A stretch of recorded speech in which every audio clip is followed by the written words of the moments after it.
When contemplating what the pinnacle of Larry, what is that man doing? Didn't we hire actors for this intro? Oh, we couldn't afford it? Well, that explains a few things. Maybe if we give him a moment. Oh, there we go. He seems to. Oh God, no. Let's just go. This, ladies and gentlemen, is why you hire professional paid actors for intros. What's up, everyone? My name is STIX, and welcome back to another episode of Is It Worth Playing? A video series where we analyze every facet of an MMORPG in an attempt to come up with as objective an opinion as possible as to whether or not an MMORPG is actively worth playing, worth dedicating time to in 2022. Now, if this is your first time here and you're interested in what MMOs are or are not worth playing, then I urge you to, at the end of this video, go ahead and click the link in the end card to the last video in this series. And if you feel like you deserve it, go ahead and subscribe to the channel. Now today, we are taking a look at Black Desert Online. Black Desert Online is a realistic medieval fantasy MMORPG. This means when creating your character, you'll have access to a traditional selection of races. Human. You won't see gnomes or dwarves or trolls or goblins or anything like that in this game. Oh, what's that? You do encounter those races? You just can't play as them? Well, that seems a little lazy. At least tell me I can play a class with a pointy stick. Oh, I can? Good. Evidently, there are a lot of classes to choose from. Almost too many, now that I'm taking a moment to think about it. Can you imagine the difficulty of having to balance each and every one of these so none of them are vastly superior to the other? Yeah, I'm glad that's not my job. Evidently, it isn't Perlibus's either. Our vast selection of class options are the sword-wielding Corsair, the sword-wielding Warrior, the sword-wielding Lon, the sword-wielding Valkyrie, the sword-wielding Ninja, the sword-wielding Dark Knight. Okay, I am beginning to see a recurring theme here. Do we have a class that does not use a sword? Oh, that's a cool look. Wait, did he just fly through that?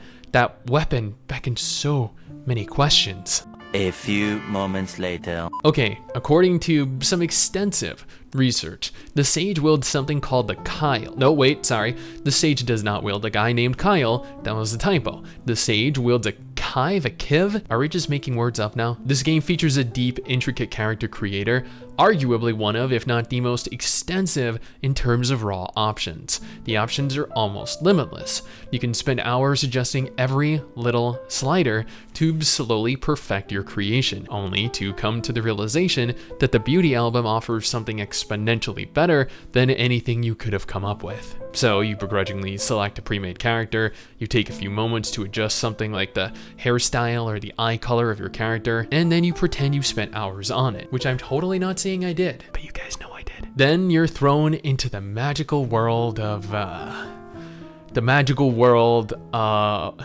Larry, what's the name of the world in Black Desert? I don't know, go take a look at the wiki? Are you sure it actually says it's an unnamed world? The unnamed world of Black Desert Online, wait, does that mean we can just call it whatever? Can we call the world Bob? What on Bob is going on here? I mean, you know what? Bob might not like it, but I find it amusing. The world of Black Desert Online is immense. Bob is filled with a surplus of different enemy monsters of varying levels, like this tree. Oh wait, that's just a normal tree. I was wondering why it wasn't moving.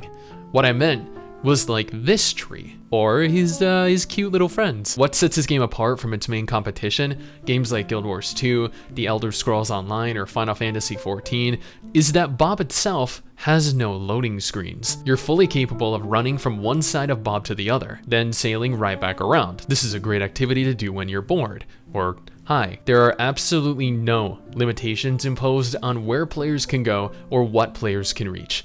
Except stamina. When sprinting in this game, I kind of feel like an asthmatic cast member of that TLC show, My 600-Pound Life. But that's what mounts are in this game for. Mounts function more or less the same as in any MMO, except in Black Desert they have stamina, and they wander into enemy camps of monsters while you're grinding and try to get themselves killed, forcing you to rush back and save them, lest you be forced to run on foot all the way back to a stable keeper. Yet while Bob is large and filled with monsters to engage, there really isn't very much that populates it that warrants actual exploration. You're required to talk to NPCs to gain pieces of knowledge. There are occasional chests scattered around, world bosses, fishing spots. But coming from MMOs like Guild Wars 2 with its dynamic questing system, or Final Fantasy XIV and World of Warcraft with their plethora of unlockable dungeons and raids, I just feel as though Bob often feels empty. It is nevertheless a gorgeous world, and for what it's worth, it does accomplish that sense of grandeur. Speaking of dungeons and raids, Black Desert Online does not have any instanced content, or okay, wait, no, let me rephrase that. It did not have any instanced content for the last several years, with the inclusion of Ataraction, their first large-scale dungeon, in a recent patch. Now, I'm about as big a fan of dungeons and raids as the next guy. There's something oddly reminiscent about fighting the same boss every day for months between patch cycles. It's almost like being in a relationship. You see each other every day. You spend hours doing things with one another. They win every fight you have. Oh, that's just MMORSSSTIX. While there have been players that have expressed excitement for the addition of new PvE options such as dungeons, Pearl Abyss has built the entire foundation of their game on a non-instanced world, with every activity taking place out in the open. Every MMO has dungeons and raids. BDO wanted to do something different, and honestly it worked.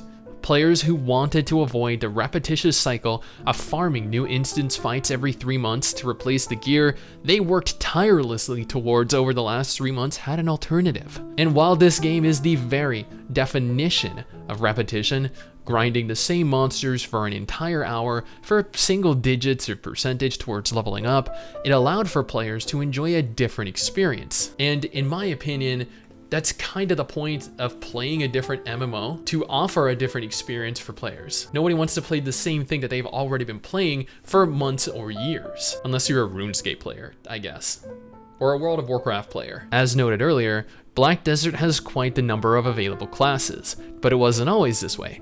Pearl Abyss have maintained a level of update frequency that I have not seen anywhere outside of Final Fantasy XIV, with multiple updates per year introducing entirely new classes and regions to the game. While many of the classes do share distinct similarities, like Dollar Store Cloud over here, who, in a world where people can shoot massive fireballs, lightning bolts from their hands, runs into people to punch and kick them. And of course his little sister Cloud with Booba. Or Gandalf and you know what, I cannot even insult her. She's just absolutely adorable. You want to know exactly how similar these two classes are though?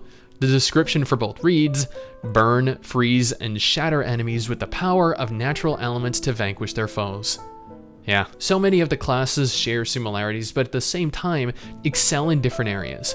Just because the warrior and the Valkyrie both use a sword and shield doesn't mean that they have the same playstyle, and that's part of what makes this game fun to play. Every single class looks and feels unique, or, well, almost every class does. Wait, let me do that part again. Every single class looks and feels mostly unique. Yeah, that felt a little better. More natural, less of an overall generalization, and more open to interpretation. I'm typically a fan of playing mage classes in my games.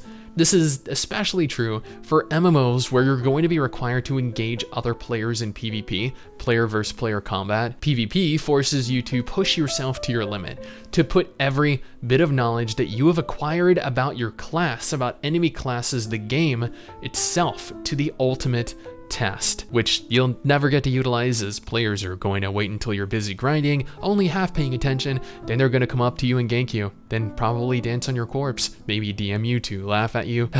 Or at least that's been my experience. Interestingly, there is very little in the way of instance PvP. There are no traditional arenas, no battlegrounds. Everything takes place out in the open world with the exception of siege battles, where one guild protects their castle and the other attempts to take it, which actually ties into what I want to discuss next, leveling. Leveling can be a long, tedious process in any MMO. Black Desert, however, simplifies that by providing players two different options. Option number one, regular servers. You create a character on a regular server and you have no limitations. You can buy gear from the market board, you can equip and upgrade it, and instantly be off to grinding if that's what you're into. Option number two, season servers. These are unique servers that provide a much more linear progression system. Sure, you can run out and grind if you want to, but it isn't going to really get you anywhere, much like running from someone in PvP. Instead, you progress through the story, which provides you gear to equip, upgrade stones to enhance your gear, and subsequently skill points to waste on messing up your build, since you didn't take the time to read a guide, did you? That's okay, neither did I, which is why I went Guardian. You realistically need to use like 3, maybe 4 abilities total. Like, look at this, I'm legitimately just massacring everything by just holding shift and left click or shift and right click. Yeah, that's my kind of class. Now I personally opted to roll in the season character because of the more linear style of gameplay, the increased rates for season characters, and okay, honestly, creating a season character was completely by accident. I was just clicking around the characters trying to record, and I didn't notice that it told me that I was creating one. Admittedly, I just wanted to quickly get into the game, create my character, equip some gear, then go off and start murdering some things. But we can all get what we want. If we could, I'd have gotten a cushion on my mount, because riding like this hurts. Regardless of which option you ultimately opt for, you'll hit a point where you're required to grind. I came into the MMO genre back when Tales of Pirates and Perfect World were popular, so grinding was what I was under the impression the genre was built upon. Yet after experiencing games like Final Fantasy XIV and World of Warcraft, neither of which necessarily have a traditional form of grinding, I fear I've lost the willpower to dedicate large periods of time to cycling through the same monsters numerous times for hours just to see my XP gauge increase by 1%. I know this isn't an issue for some people, and some people even actually enjoy it somehow, but me, no, this is one of the main reasons that I never stick with Black Desert long term. I end up hitting that point where I need to just grind incessantly, and it always kills any enjoyment I had up until that point. Despite disliking grinding for long periods of time, you cannot deny the fact that the gameplay in Black Desert is top tier. In terms of action combat, I'd say Black Desert and Terra are my 2 favorites. Terra has a much simpler system design. You have a handful of abilities and you chain those abilities with other more powerful abilities, meaning that you're not required to remember individual button inputs, just recall which ability they're chained to. BDO, however, is the complete opposite. You have so many abilities bound to varying different keybinds like Shift plus W plus E or Shift plus A after dodging an ability. If you wonder why at times I am flying around the screen, hitting walls, or fleeing right by the enemies I'm trying to actually hit, it's because I could not remember what my abilities were and instead have my face on the keyboard rolling left or right. I feel like that achieves more or less the same thing, and afterwards I end up looking like this guy, who admittedly looks like he ended up with the short straw in the gene pool. I mean, who wouldn't be angry with the scrotum in between your eyes? Combat is gorgeous though. It's fast, it's very fluid, your abilities look and feel impactful, you end up getting bloodied up. If only swinging an axe around in real life looked that cool. The last time I swung an axe, it rebounded off of the tree and almost took my head off. The game also utilizes a fairly extensive skill system, allowing for you to level the skills that you want, or even more than that, to learn the abilities you want to learn, both normal and awakened. But what if you're not into combat, into dungeons like Interaction or open world PvP? Well, you could always take up professions. Professions are pretty big in BDO. There are a multitude of life skills that you can obtain and level, like cooking, alchemy, gathering, horse training, processing, and then there's fishing, which is pretty much the bulk of this game. You'll quickly come to notice that there are hundreds of players in every town, every settlement, all with their long hardwood in hand for hours at a time. Now, at this juncture, you might be wondering to yourself, STIX, why are you not showing these life skills in action? And that's because I hate life skilling. I hate professions and I hate crafting in my games. If I wanted to craft, I would have taken over my father's carpentry business instead of becoming a gaming YouTuber. But I'm lazy and I want to play video games. I pay people to craft for me. People like you, who is judging me right now. I can feel it seething from you. Alternatively, you could become a homeowner, which admittedly isn't that all as fun as it sounds. It's so expensive, and you have to deal with all these terrible smells and noisy neighbors, constant ransacking from bandits and monsters. Oh, monsters are the worst. You go out to get the newspaper in the morning and some giant spider just ejaculates acid all over you. Yeah, then your day's ruined. Imagine having to go through the day with spider coom all over you.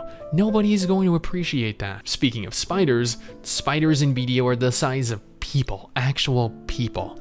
Imagine trying to squish a spider in your home. How much bug repellent will you go through? See? Expensive if you're not dead. And if you are dead, that's even more expensive. There are two common complaints that I hear amongst the community. Number one, the RNG for upgrading gear is terrible, and it is. It genuinely, wholeheartedly is. And number two, the game is heavily pay to win, to which I present the following screenshot I took of a thread on Reddit that more or less describes why it is in fact pay to win. Sure, there are some cool things available like pets, like mounts, a surplus of different outfits. Oh, that's a cool outfit. But come on, it cannot be any more blatant than this. Gear upgrading, on the other hand, just take a moment here to imagine spending days, spending weeks, months even, grinding for your gear. Then imagine spending time grinding to upgrade that gear. Now go ahead and smash your PC with a hammer, because that's exactly what you're going to want to do when using the upgrade system in BDO. At the end of the day, Black Desert Online is an absolutely incredible MMORPG for what it is. Pearl Abyss chose to do something different with this, something that was vastly different from what was popular at the time, and it worked for them. They built something beautiful, something that played better than essentially all of its competition, and it has continued to be actively developed. It has continued to grow in size year after year. Sure, leveling can be a little bit tedious. Grinding in general, once again, can be a tedious, at times arduous process, but that is why you play with friends. I helped a friend of mine out, Zarbalos, who was level 61, struggling to find the willpower to hit level 62, and after grinding with me, he obtained that which he had been vying for months. That which was just slightly out of his reach. You're welcome, Zarb. I love you, bro. Now, is Black Desert Online the greatest MMORPG? To some people, yeah, definitely. But to me, personally, no. I'd give the combat an easy 10 out of 10. It is completely unrivaled. Graphically, much of the same. The narrative falls below average for me because it's just so absent and underwhelming.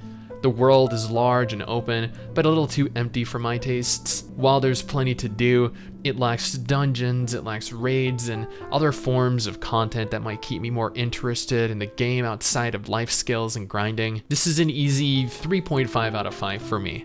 Definitely a far above average game, but held down a little by things that I find personally lacking. These might not necessarily be lacking to you, but this is, after all, a review from my perspective. Now, if you're interested in other games I've covered, you can go ahead and check out my last one over here. Or if you're interested in other MMOs that might be worth trying out, I have a top 10 video with those over here. Hopefully, at the very least, you're interested in one of them.